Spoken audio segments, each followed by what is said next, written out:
she just likes old country and she loves Loretta Lynn. I saw Loretta Lynn live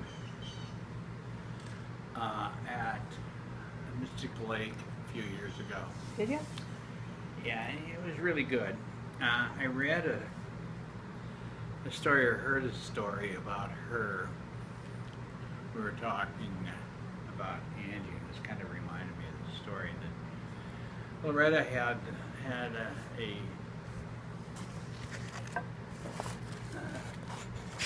an odd thing where every once in a while she'd go out on stage and say something that is inappropriate for the moment.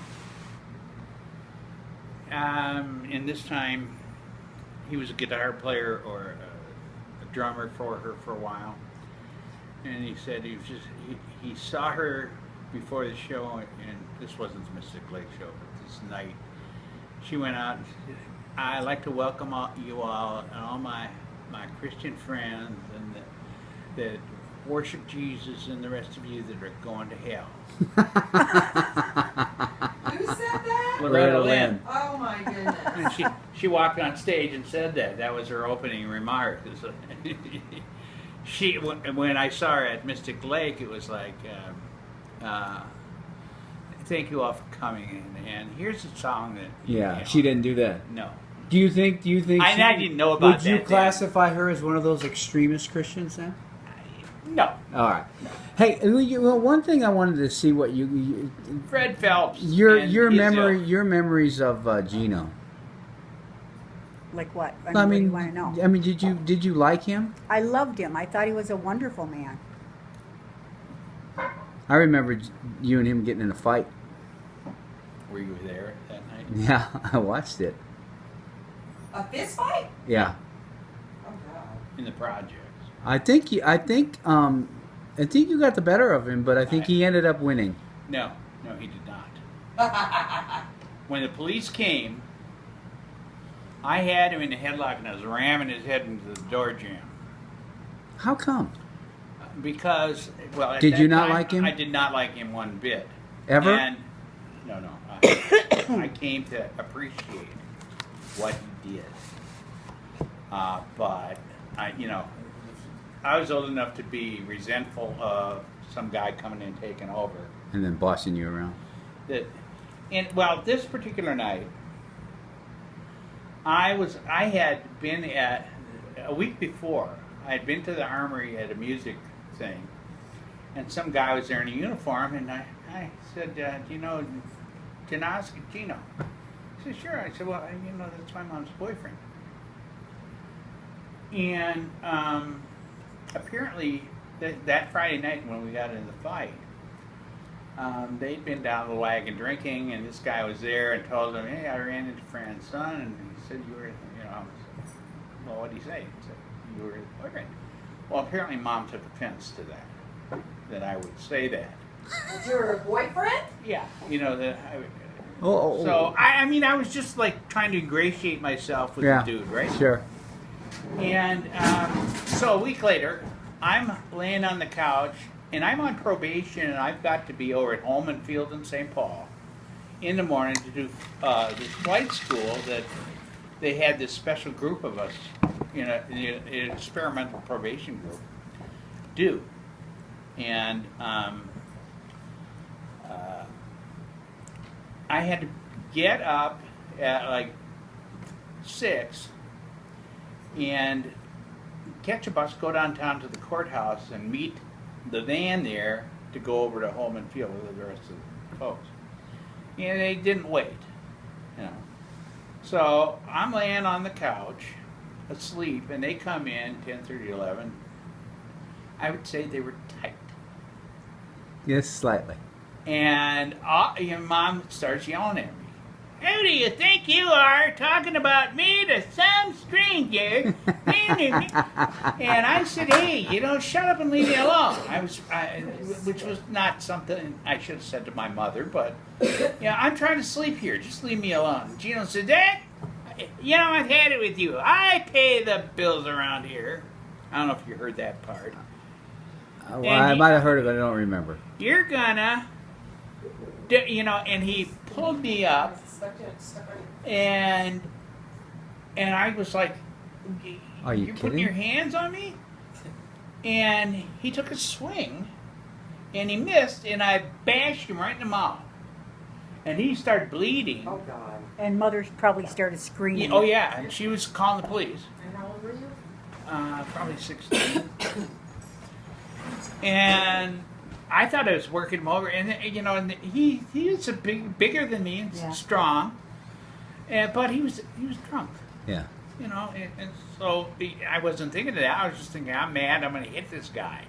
It didn't matter if he was bigger than me and probably would have whooped my ass if he was sober. But if he was sober, he wouldn't have done that. Yeah. And so I had like this, and Mom was pulling on me, and the police came to the door.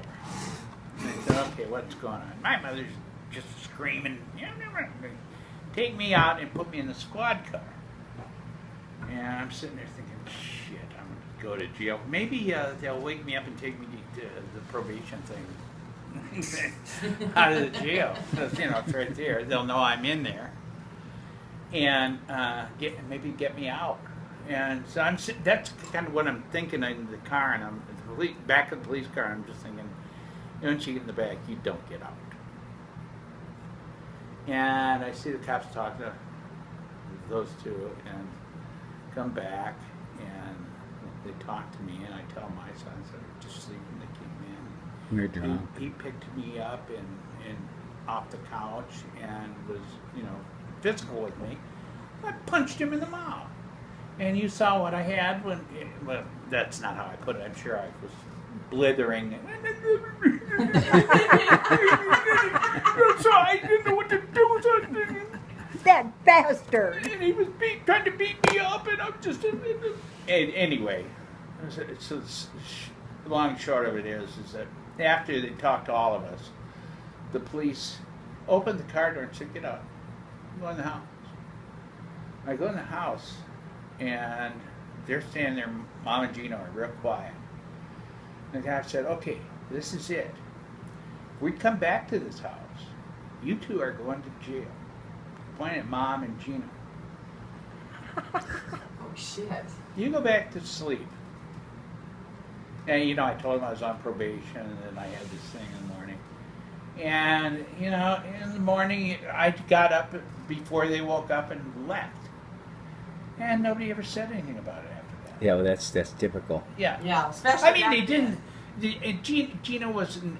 I mean, he stayed the night, but he didn't always stay the night. So, you know, I didn't see him for a while, and that was all right. And Mom was pissed at me for a week or something. Well, what's new about that, though? Yeah, exactly. And then, you know, kind of went away. So did you? So you grew to like him? I mean, I liked him. He was. I am convinced that he didn't like Jay or I. Now that was probably because we were little bastards. and he couldn't control you. And no, Yeah. and he couldn't. I mean, he did stupid, funny things. Like, you remember the matchboxes?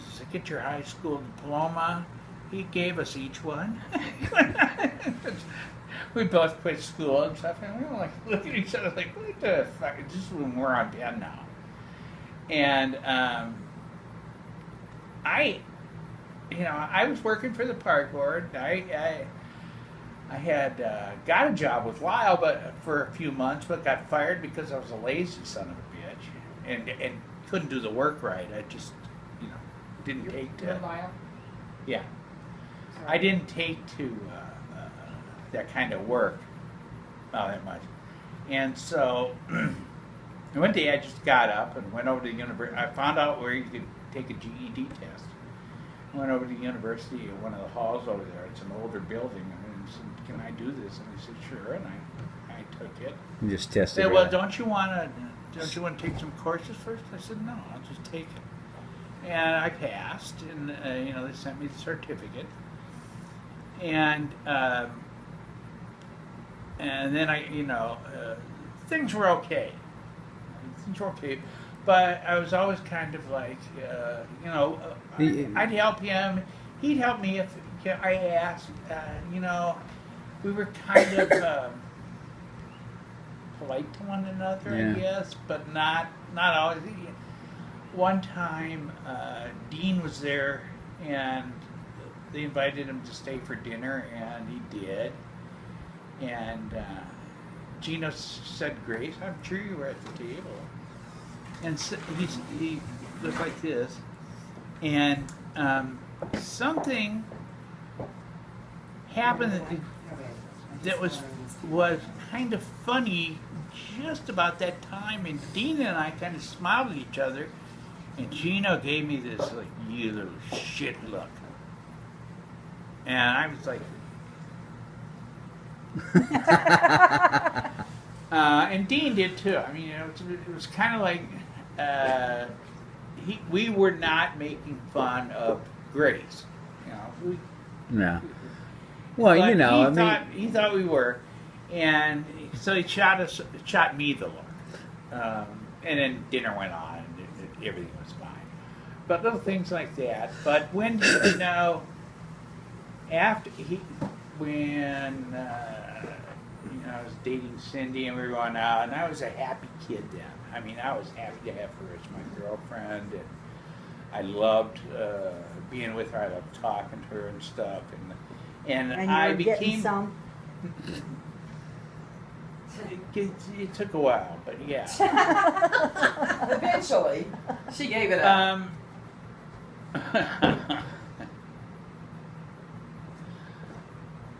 That's the very first time, other than heavy petting, was on Mom and Gino's bed while they were on vacation, or they were gone for the weekend, and we don't need to know the details. Not every detail. there, for some reason, there was blood on the sheets. Oh my goodness! Why do you have to be so graphic I about want this? to hear this. Because I'm learning more. Maybe she was a virgin. Because Did you cut your pee-pee? yeah, exactly. She had a razor up there.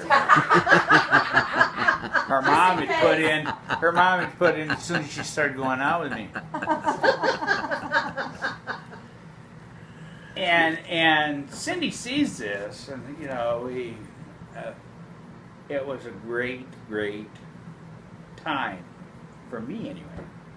And I think we were embracing and doing all the right things, and we saw the blood, and she took it off, and went into the bathroom, started scrubbing it, went down in the basement, washed the sheets, and got all the stuff out, dried them, came back up, we made the bed up just like before, and then we went out to the movie. So I'm going to tell Jason that story next time. This is when you were conceived, buddy boy. Probably not then. Lyle, But maybe. we were at Mom and Gino's for Thanksgiving once. Nanny and Grandpa were there, and one of them asked Lyle to say the grace. no way. Yeah, they didn't know him, but they found out. He said, "Okay," and he went, "Thanks for the grub, bub," Oh, in front of my grandparents. I don't remember that. Was I in the Army, maybe? I don't know. thanks for the rub.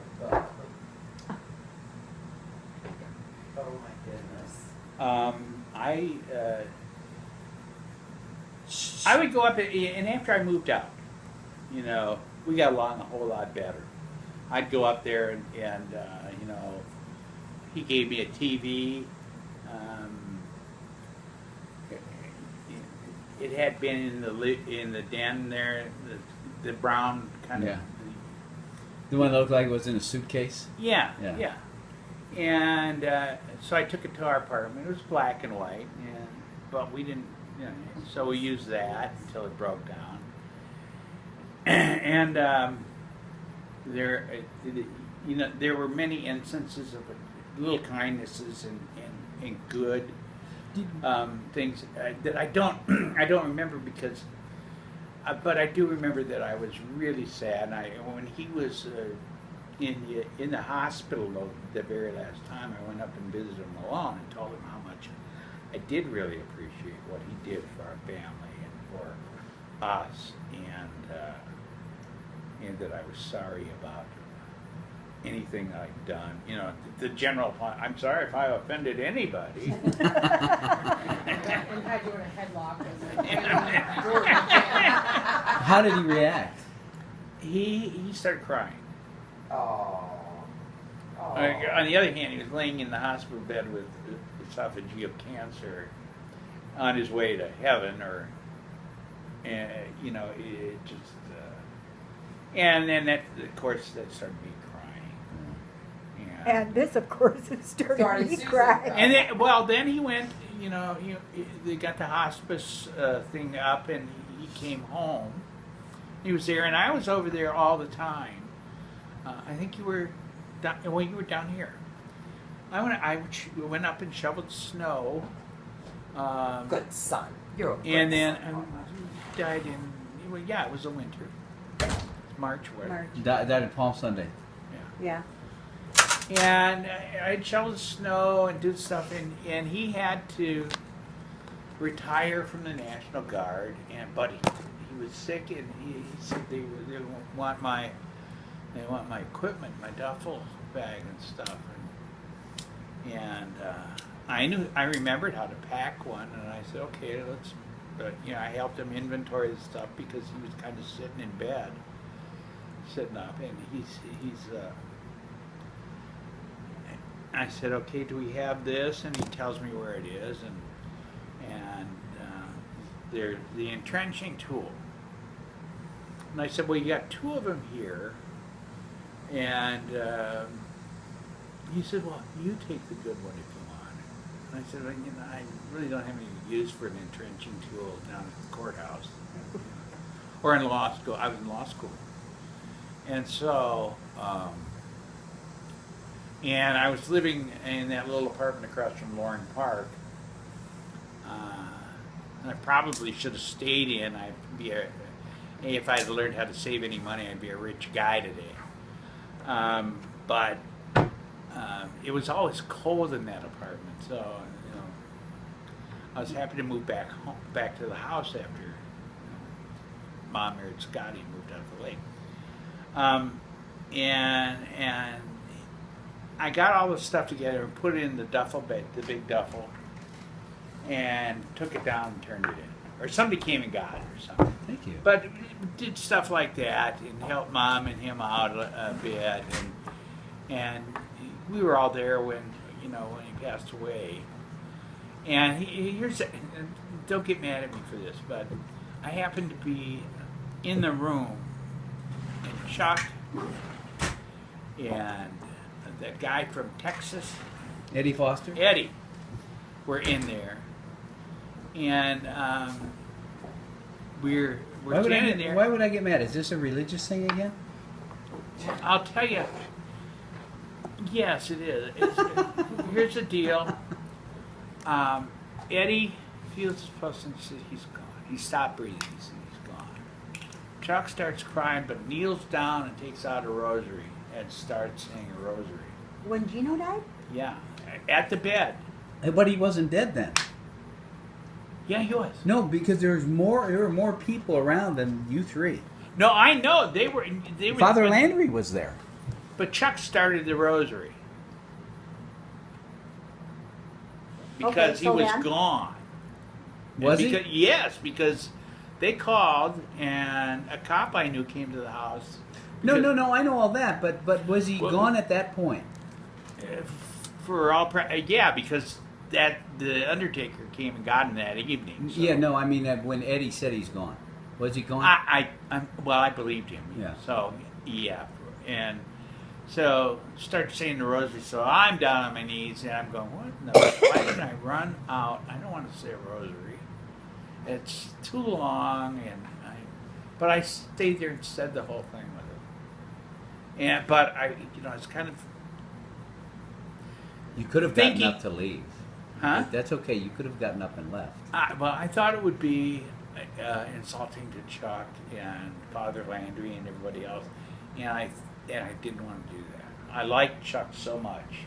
He was a great guy. He was a great guy, and That's Lanny's dad. yeah. He was such a good guy.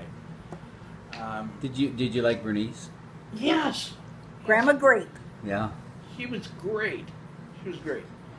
I didn't like Mom and Chino. I wanted to live with Chuck and Bernice. I can't wait to tell Jason. You that. probably could have. He'll love that Who? story. Jason. That Lanny. He loved Bernice and yeah. Jason. That's his radio name. Oh, is he still doing Jason radio? Drake. Now he's kind of retired now, but He's so but everybody Rita is Rachel.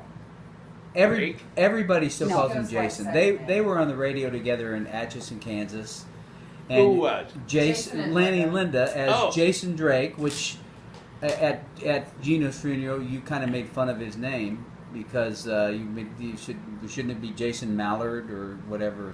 Instead of Drake. You made some kind of duck joke. Oh, okay. Oh, did I? Yeah. So anyway, they were on the radio together, and her name was Rachel. Rachel LaCar. So she was like the woman's sidekick.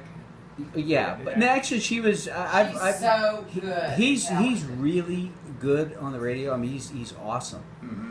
I And wish his I could have heard some of the stuff. and his talents, I think, were wasted in a small town like Atchison. But he was excellent in Wichita and really, really popular. And he's kind of always played country music. But she added a whole new dynamic to him, and on the radio. on the radio, and she did some real interesting stuff because she's really, really smart but quirky, Yeah. very quirky. very quirky. Well, I remember when their kid got in a little trouble, and you called me and said, "Can Linda call you?" And I talked to her, and I gave her the best advice I could, but I said, "No, this is a whole different state than the one I'm in. So I'm telling you what I think should happen, and I don't know what ended up happening. I think it turned out okay for the Who kid." was it, Willie? Sean. Let me tell you something. Jason wanted to come see you so bad, but he was leaving to go out of town. Or land. He's in Nashville. What's he doing there? He He's got Loretta Lynn's. see Twitty City and Loretta Lynn's place. Oh, really? Oh, his daughter wanted to go so bad, and so they all went. And You know, I always liked Lanny. He was a good guy, and Linda, I thought she was the cutest little thing. She was. She was so cute. Yeah. She, they've led a very interesting life. but yeah, I think about Gino. I mean, I think about him differently than you do because, you weren't a good role model. I mean, and I'm not. That's not a. I hope you don't It's take not a that wrong. slam. No, yeah. I know.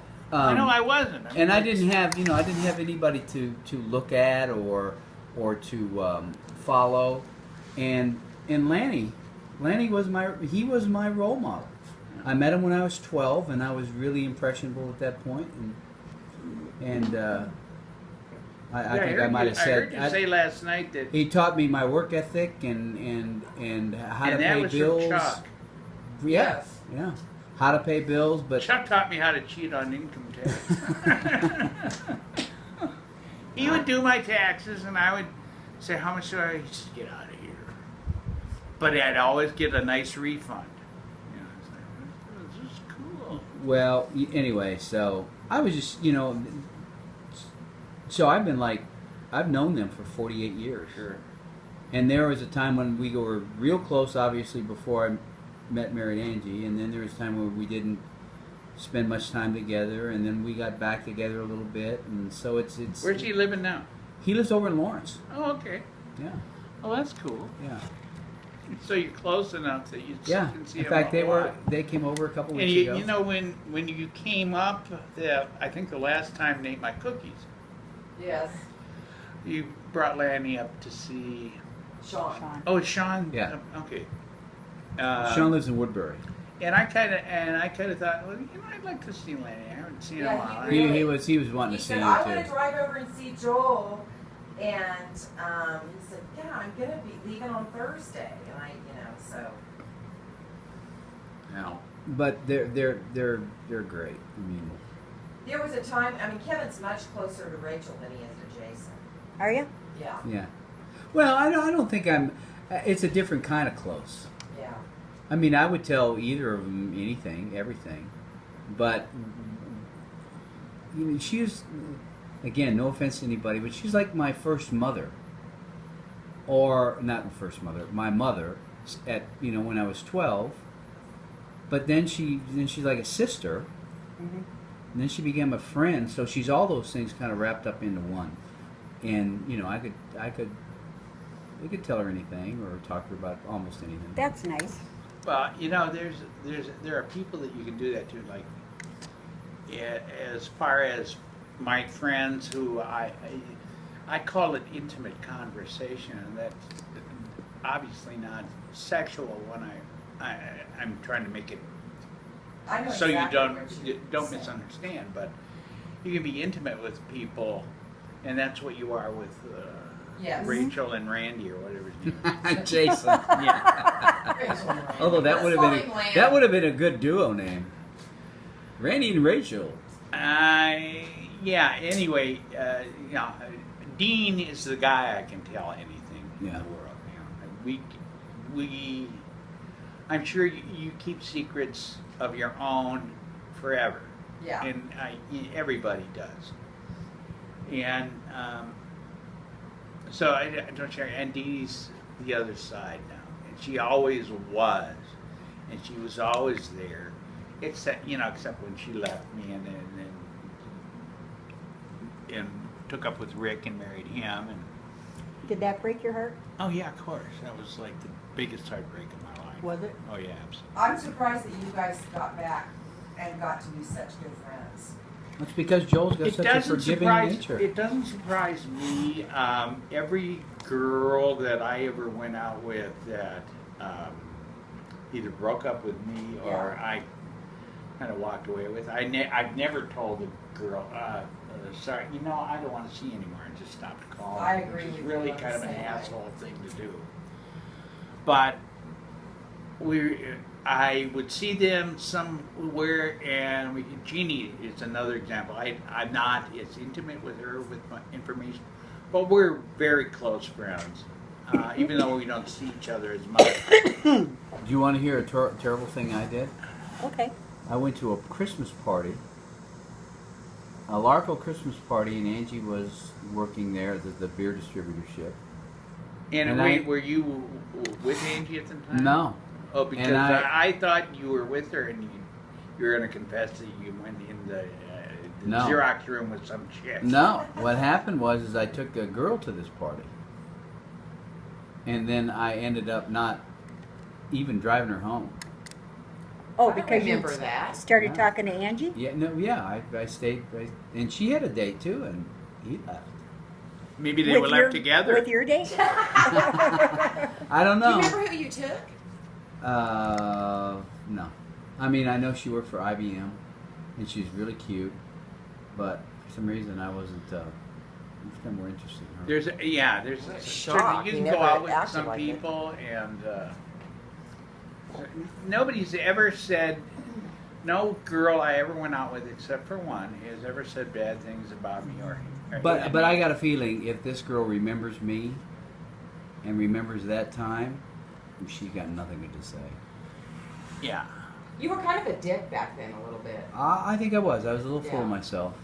I would not disagree with that. I even told him that not too long after I met him. What? You're so arrogant. I was kind of hoping he'd tell me about the time he gave the girl BD, but You know, he okay, Angie, out with it. He No. gave you what? no. He wasn't that interested in me until he saw me with an ex-football player. And she called me up and she said, "Do you have a jacket I can borrow?" And so I lived in this condo on East Harry, and I could look out the window. There's a little hill and a walking path.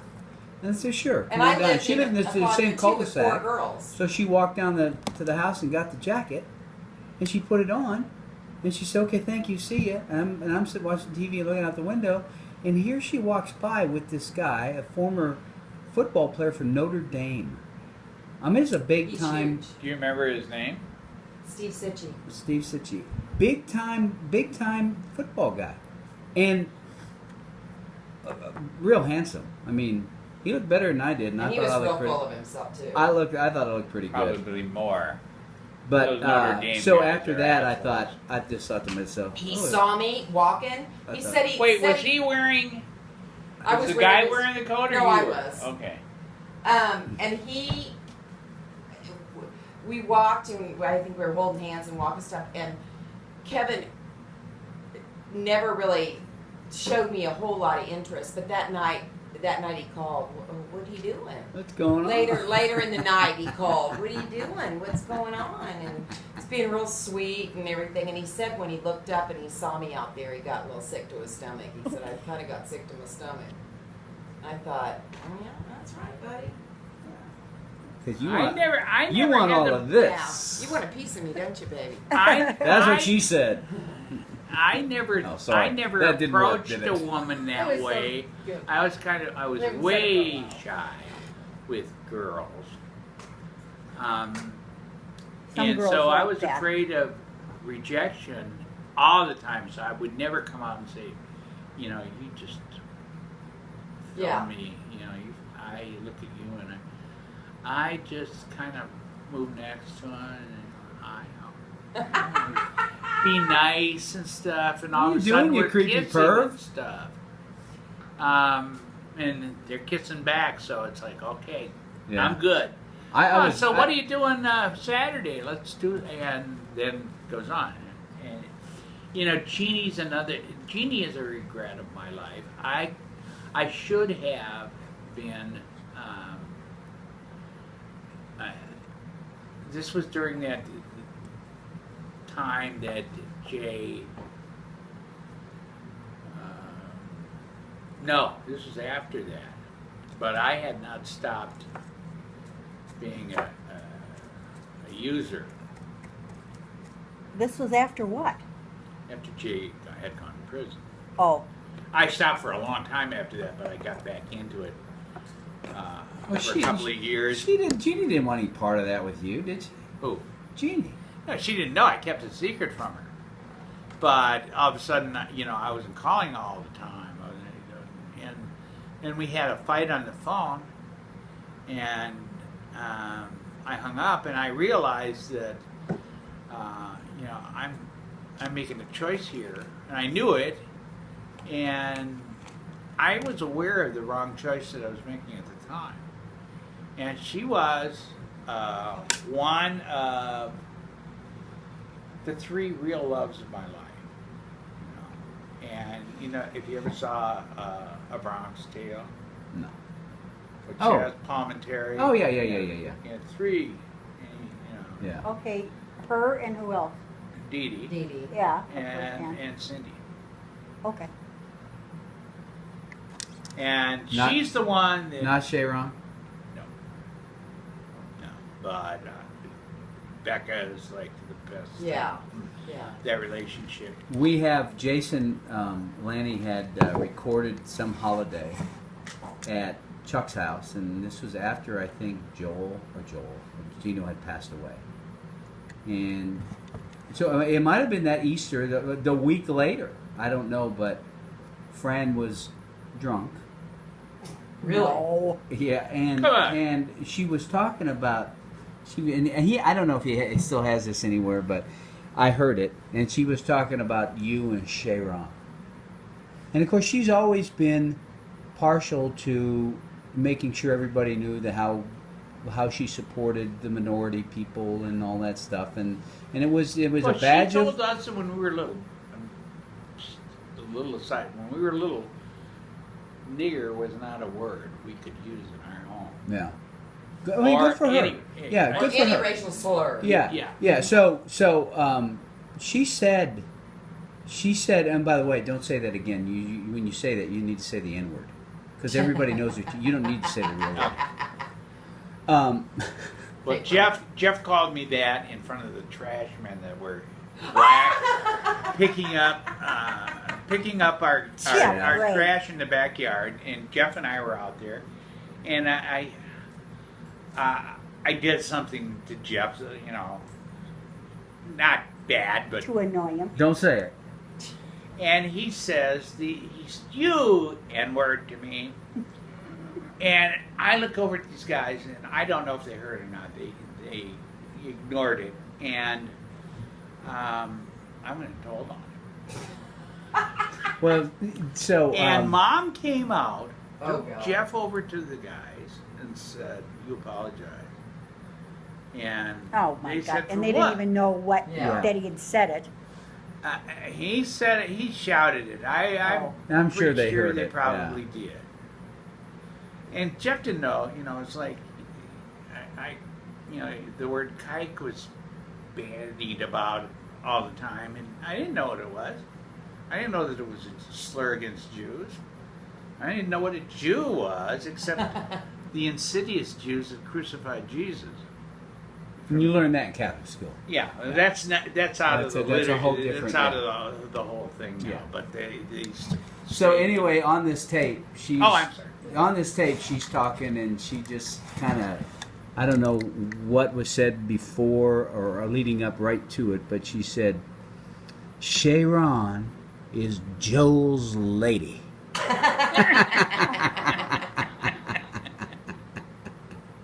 Oh, Fran. And then, you know, I don't want to bash her, but Well, she has said some stupid shit. I'm telling you. Yeah, I mean, you We know, were at maybe it was who is Greenwald. We were at her house. Barbara or their Greenwald? house, Yeah. Barbara's, yeah. And you know, the majority of the people in there were black people. It was for what, Sharon's graduation or something happened. probably a bar mitzvah. Okay. But if there was a majority of black people, it might have been a fundraiser. They had those there then, but Okay. was this when I was with Sharon? Yeah. All right. So, all these people, and you know, everybody was nice and having a good time. And Mother looks at me. She looks around the room. She looks at me and she said, "I love these people." because If they're that's black. not racist. Because they're black, Exactly. not for any other reason. You know, Yes. you And know, how racist is that? Exactly. I haven't talked to Barbara Greenwald in a long, long time. She's my Facebook friend. She's mine too, but you know, we don't communicate like we used to. But every time I talk to her, she'd say, "How's your mother?" She likes Mom, and they've been to lunch a few times and stuff. And I want to ask Sarah, I have Barb's number and I want to call her, but I feel stupid. You don't. You shouldn't because first of all, you're kind of a compelling guy. And if you reached out and just said, you know, I've been meaning to call you forever. I miss ya. I miss talking to you. I miss visiting. I just call and see how you're doing. I guarantee you that might make her day. Yep. Okay. Well, you know what? Thanks. That's good advice. I'm more of the person that thinks, okay, I've done a bad thing here by not calling, and Yeah. Yeah. so Yeah. Here's what I say to that. Well, it works both ways, doesn't it? That's what she said. But you, not from your perspective. From his perspective, it's only his way. I mean, he's not. He's not thinking, well, she hasn't called me. He's thinking, you know, I haven't called her for. Maybe I shouldn't call. Well, I mean, it's just that thing. But I promise you, she will be delighted to hear from you. Delighted. Who's Barbara Greenwald? she was the Barbara Greenwald Davis. She you're was so the wife of runs. Jewish. A community leader, kind of like Al Sharpton Yeah. Yeah. in Minneapolis back in the day. She was Jesse the wife Jackson. of a psychiatrist, a very, very liberal people. Stephen went to Antioch College in the real Antioch, and then became, which was a. Oh, Jew- when you said really- Davis, I thought she was married to Syl Davis. She She was. was. She divorced Stephen and married Syl. Okay. I mean, that was Now, all Syl this Davis was Sharon's Not real dad. stepdad. stepdad, and he was the community. He was the Jesse Jackson of Minneapolis at that time. Oh yeah. Yeah. But they had preachers and they had other people, and But he was the man. He was the. And wasn't he stationed out of that community center just off of Bryant and Fourth? This is just the way it was called. Oh, I What thought. happened? Oh yes, Stanley. yeah, in the project. In the projects. He worked there first, yeah. And then he and Gwen started the way.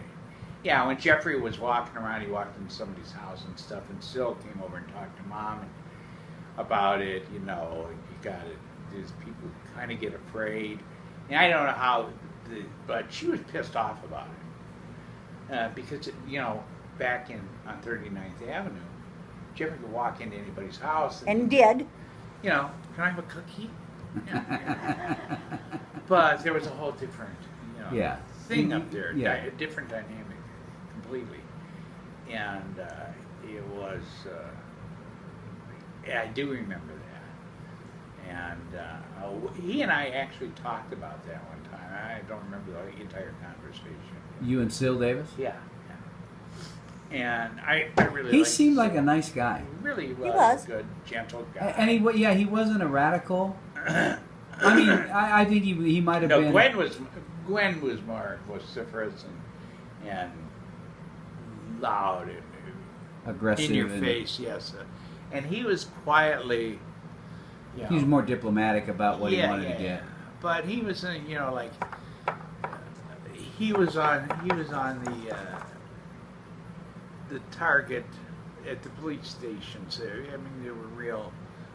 We got to get these people. Radicals. They're doing something. Those And when they ends. burned down Plymouth Avenue, he did. He and other people tried to stop all of this stuff, and you're burning down your own neighborhood, and burning down the Jews' neighborhood. Anyway, that's who Barb ended up marrying, divorcing. They were involved in Antioch, where Jay and I graduated college from. And then, I applied to law school, and I applied to Minnesota. No, I didn't apply to Minnesota. I didn't want to go there because it wasn't. Too big.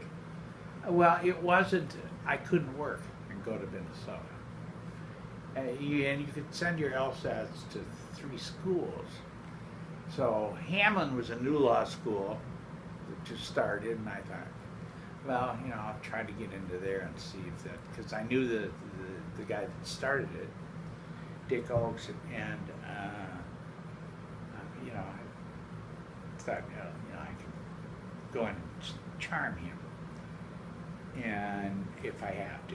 I sent him out. I got there, William Mitchell, and Stanford. No shit. Yeah. Stanford accepted me, No way. but there's no way I could go there. Were you a hardship case? Why did they accept you? What were your LSAT scores? They were pretty 98th percentile.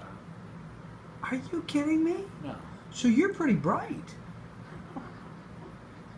You should have told us. What the fuck happened? It's a very stupid side of me too, Kevin. Obviously. Wow, yeah, that's something I never knew.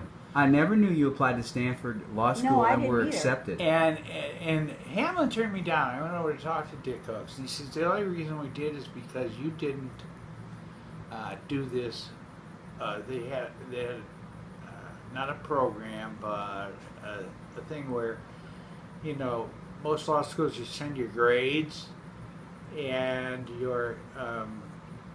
I think Stanford thought I was black.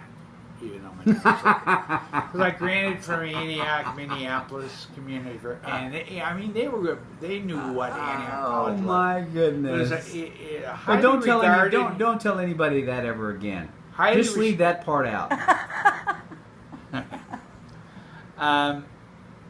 But I came to that conclusion at some point. But Well, I mean, I guess now that you mentioned it, it's probably a logical thing to. the thing is that you had there was 2 ways to send your college transcript and your LSAT score. And the way I did it was I sent the transcript and the LSAT score separately. Separated.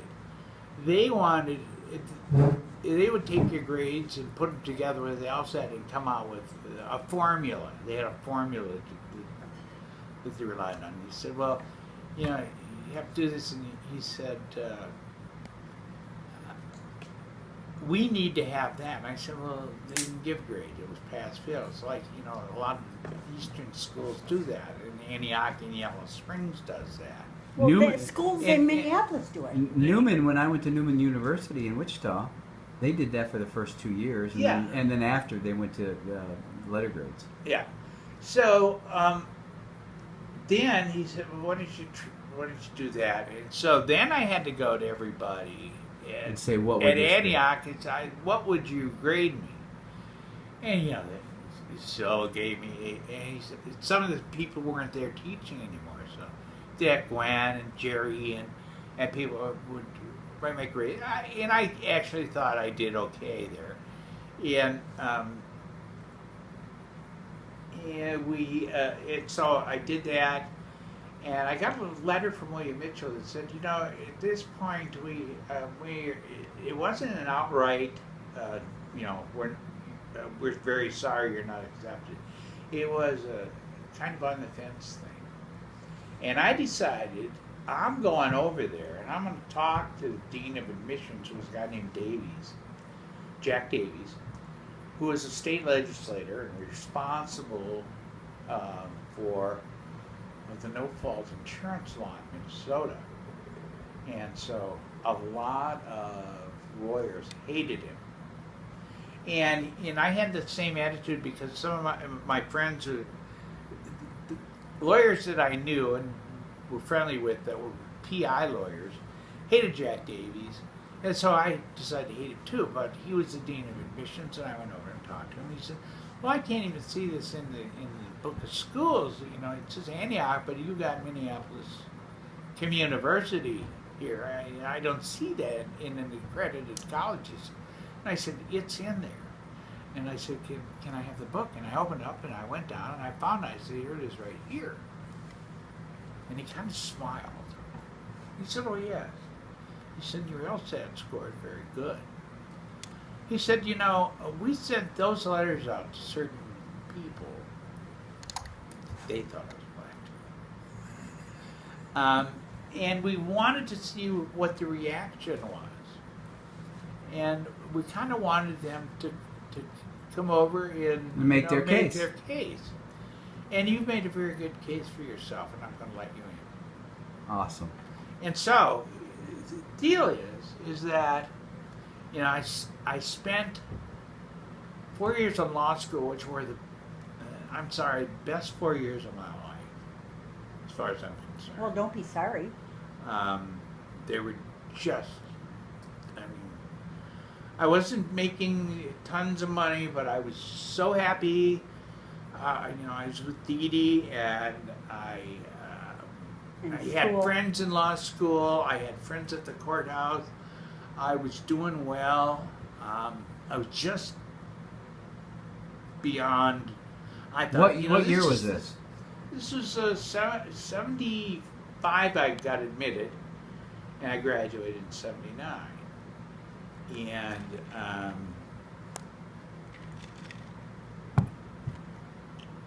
I just thought I'm doing so well here, and you know, things were happening. You know, Gino died. Mom was sad, and she did a funny thing.